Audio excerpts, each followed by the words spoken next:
नमस्कार, मैं वरुण कुमार आप सभी को अपने YouTube चैनल वरुण एकेडमी में स्वागत करता हूं। बच्चों, कल आप सभी को संस्कृत का परीक्षा है। इसके लिए संस्कृत में समास में बहुत बच्चे को प्रॉब्लम होता है कि समास नहीं समझ पाते हैं। इसलिए हमने सबसे आसान तरीका से समास समझने के लिए आपका एक क्लास रखे हैं। अगर एक वीडियो आप देख लीजिएगा इस वीडियो को, तो समास में कहीं से कोई प्रॉब्लम नहीं रह जाएगा, किंतु परंतु की कोई संभावना नहीं रहना चाहिए। मैंने पूर्ण रूप से अपना समास पर बढ़िया से इसको बना के लिखा है कि कैसे आप बच्चे को आसान तरीकों से समझ सकें। सबसे पहले समास होता क्या है? समास दो या दो से अधिक पदों के मेल से बना सार्थक और छोटा शब्द क्या कहलाता है? समास कहलाता है। दो या दो से अधिक पदों के मेल से बना सार्थक और छोटा शब्द क्या कहलाता है? समास। यानी किसी भी आपको समास का अर्थ होता है छोटा करना, किसी को संक्षिप्त करना, संक्षेप करना ही क्या कहलाता है? समास कहलाता है। संक्षेप करना ही क्या कहलाता है? समास कहलाता है। जैसे दिन और रात, इसको डायरेक्ट दिन रात लिख सकते हैं। जैसे रसोई का घर, डायरेक्ट लिख सकते हैं रसोई घर। तो शब्दों को संक्षिप्त करना ही क्या कहलाता है? समास कहलाता है। समास के मुख्य रूप से 4 भेद होते हैं और 2 भेद अलग से होते हैं, कुल 6 भेद कहलाते हैं। वैसे हम डायरेक्टली लिख दिए समास के 6 भेद होते हैं। इस पर ज्यादा ध्यान नहीं देना। समास के कितने भेद होते हैं? 6 भेद होते हैं। ये याद रखिएगा, समास के कितने भेद होते हैं? 6 भेद। पहला होते हैं अव्ययी भाव समास। पहला क्या होते हैं? अव्ययी भाव समास। दूसरा होते हैं तत्पुरुष समास। दूसरा क्या होते हैं? तत्पुरुष समास। तीसरा होते हैं द्वंद्व समास। तीसरा होते हैं द्वंद्व समास। चौथा होते हैं द्विगु समास। चौथा होते हैं द्विगु समास। और 5वां होते हैं कर्मधारय समास। 5वां क्या होते हैं? कर्मधारय समास। और छठा क्या होते हैं? बहुव्रीहि समास। ये अगर 6 समास को आप समझ जाएंगे ना, तो आपको एग्जाम में कोई दिक्कत नहीं होगा। यहीं से प्रश्न आपको रहेंगे, हर एक से प्रश्न हो सकते हैं, किसी से ज्यादा प्रश्न, किसी से 1-2, वैसे करके सभी से कुछ ना कुछ प्रश्न रहने की संभावना रहता है। सबसे पहले हम बात करते हैं अव्ययी भाव समास। अब बच्चे अव्ययी भाव समास को सिर्फ पहचानेंगे कैसे?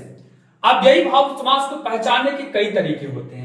पहला तो जिस समास में पूर्व पद अवयव हो, यानी पहले पद का इसका क्या होता है? इसमें प्रधानता होता है। पहले पद का क्या होता है? प्रधानता होता है, यानी पहला पद इसका उपसर्ग रहना होता है। यानी अव्ययी भाव समास का पहला पद क्या हो सकता है? उपसर्ग होता है। इसमें हम क्या करते हैं? अव्ययी भाव समास करते हैं। इसमें पहला पद प्रधान होता है। इसका प्रधान कौन होता है? पहला पद की प्रधानता होती है।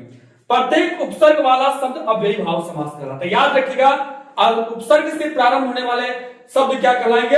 अव्ययी भाव समास। संस्कृत में कुल 22 उपसर्ग होते हैं, जैसे परा, अति, अप, निस, निर, दूर, दुस, ये सब क्या है? उपसर्ग है। संस्कृत में कितने उपसर्ग हैं? 22। इन सभी उपसर्गों से अगर कोई शब्द बनता है उसे क्या कहेंगे? अव्ययी भाव समास। या तो हम ये भी बता दें, जिस समास में पूर्व पद अव्यय हो, अव्ययी भाव समास कहलाता है। कौन सा समास कहलाता है? अव्ययी भाव समास कहलाता है। जैसे सर, जैसे उपगंगा, जैसे क्या होता है? उपगंगा। जैसे उपनदी, जैसे उपनदी। जैसे प्रतिदिनम, सब में उपगंगा में उपसर्ग, उप भी क्या उपसर्ग है, प्रति भी क्या उपसर्ग है, यथा कालम, यथा भी क्या उपसर्ग है। ये सब क्या है? अव्ययी भाव समास है। तो याद रखिएगा, अव्ययी भाव समास के बारे में मैंने क्या बताया? जिस समास का पहला पद प्रधान हो उसे कहते हैं अव्ययी भाव समास कहते हैं। अब बात करते हैं तत्पुरुष समास। किसकी बात करते हैं? तत्पुरुष समास। तत्पुरुष समास में उत्तर पद की अर्थ की प्रधानता होती है। किसके अर्थ की प्रधानता होती है? उत्तर पद के अर्थ की प्रधानता होती है। उसे क्या कहते हैं? तत्पुरुष समास कहते हैं। जैसे कृष्णा आश्रित, कृष्ण के आश्रित क्या होते हैं? कृष्णा आश्रित, कृष्ण के आश्रित। जैसे दुखातीत, दुख से परे, दुखातीत माने दुख से परे। राज्ञ पुत्र, राजा के पुत्र। इसमें मैंने क्या बताया? उत्तर पद की प्रधानता होती है। यानी पुत्र तो है, राजा का क्या है? पुत्र। प्रधानता क्या है? पुत्र। राजा का पुत्र, यानी दुखतीत, दुख से पड़े हुए हैं। वो पड़े हैं किसे? दुख से पड़े, यानी उत्तर पद की इसमें क्या होती है? प्रधानता होती है। उसे हम क्या कहते हैं? तत्पुरुष समास कहते हैं। जिस समास में उत्तर पद की अर्थ की प्रधानता होती है उसे तत्पुरुष समास कहते हैं। द्वंद्व समास क्या होता है सर? द्वंद्व समास होता है जिस समास में पूर्व पद और उत्तर पद दोनों की प्रधानता होती है। इसमें पूर्व पद की प्रधानता होती है और उत्तर पद की भी प्रधानता होती है। उसे क्या कहते हैं? द्वंद्व समास कहते हैं। जैसे इसका एक और पहचान होता है, इसके बीच में चौ लगा रहता है। द्वंद्व समास के बीच में चौ लगा रहता है। क्या लगा रहता है? चौ का अर्थ छिपा रहता है। इसको चौ लोप रहता है, इसको हम कह सकते हैं लोप रहता है। चौ माने होता है और, चौ माने क्या होता है, संस्कृत में चौ कहते हैं, हिंदी में इसको क्या कहते हैं और, यानी और छिपा रहता है। और ये एक दूसरे के विलोम भी होते हैं।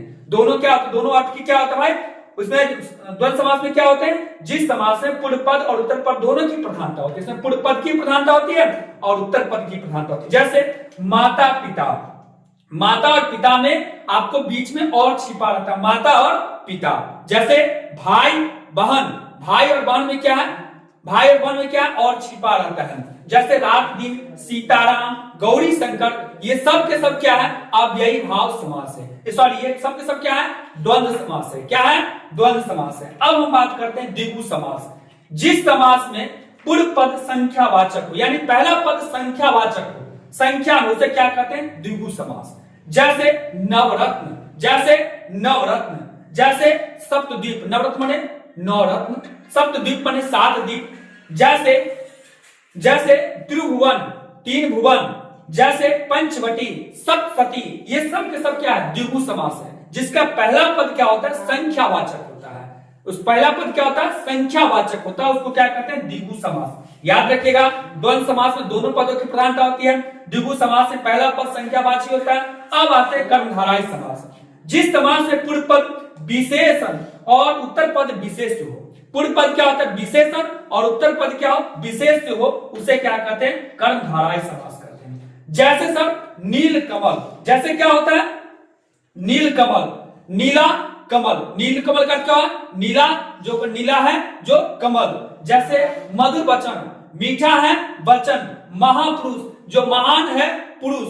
जैसे चंद्रमुखी, जिसका मुख चंद्रमुख के समान हो, चंद्रमुखी कहलाता है। यानी कर्मधारय समास में कहता है जिस समास में पूर्व पद का विशेष हो और उत्तर पद विशेषण हो और उत्तर पद क्या हो, विशेष हो, उसे क्या कहते हैं, कर्मधारय समास। याद रखेंगे, जैसे महात्मा भी होंगे, महान आत्मा, महात्मा, ठीक है। लाल मणि, जिसका मणि जो क्या हो, लाल मणि, जिसका मणि क्या हो, लाल हो। अब बहुब्रीहि समास, जिस समास में दोनों पदों के मध्य अन्य पद की प्रधानता हो। इसमें किसकी बात करते हैं, दो पदों के बीच हम बात कर रहे हैं दो पदों की, लेकिन इसमें अर्थ किसका रहा, तीसरे पदों की है, उसे कहते हैं हम लोग बहुब्रीहि समास। जैसे दशानन, दशानन किसको कहा गया, दशानन, 10, जिसका 10 गर्दन है, किसको कहा गया, रावण को कहा गया। जैसे गजानन, गज वाले मुंह किनका है, गणेश जी को, किसके लिए कहा गया, गणेश जी के लिए। जैसे नीलकंठ, किनका कंठ नील है, भगवान शिव का है। जैसे दिगंबर, कौन दिगंबर है, भगवान शिव है। जैसे श्वेतांबर, किनको कहा गया, भगवान शिव को। यही क्या है, बहुब्रीहि समास है। यह क्या है, बहुब्रीहि समास है। बच्चों आप लोग सीख गए होंगे, समझ गए होंगे, उम्मीद कर रहे हैं। अव्ययी भाव समास, तत्पुरुष समास, द्वंद्व समास, द्विगु समास, कर्मधारय समास और बहुब्रीहि समास में हमारे हिसाब से कोई प्रॉब्लम नहीं हुआ होगा, क्योंकि अव्ययी भाव समास में मैंने फिर से बता देता हूं, जिसकी पहला पद प्रधान हो, अव्ययी भाव समास। तत्पुरुष समास मैंने बताया उत्तर पद की प्रधानता होता है। द्वंद्व समास में हमने बोला कि पूर्व पद और उत्तर पद दोनों की प्रधानता होता है, द्वंद्व समास कहलाता है, जिसके बीच में चौ लोप रहता है। और द्विगु समास कहते हैं, द्विगु समास में होता है जिस समास में पूर्व पद संख्या, पहला पद संख्यावाचक हो, उसे क्या कहते हैं, द्विगु समास। और कर्मधारय समास में मैंने बताया पूर्व पद विशेषण हो और अंतिम पद क्या हो, उत्तर पद क्या हो, विशेष से हो। और बहुब्रीहि समास में मैंने बताया जिस पद में दोनों पदों की मध्य तीसरे पदों की बात चलता है, उसे क्या कहते हैं, बहुब्रीहि समास। धन्यवाद आप लोग, हम आशा करते हैं कि आप लोग को बहुत अच्छा लगेगा। तो आप लोग लाइक सब्सक्राइब करना भूलिएगा मत, और चैनल को सब्सक्राइब करिएगा, तभी आगे बढ़ेंगे। तो आप लोग के लिए हम आगे नए वीडियो लेकर के आएंगे। धन्यवाद।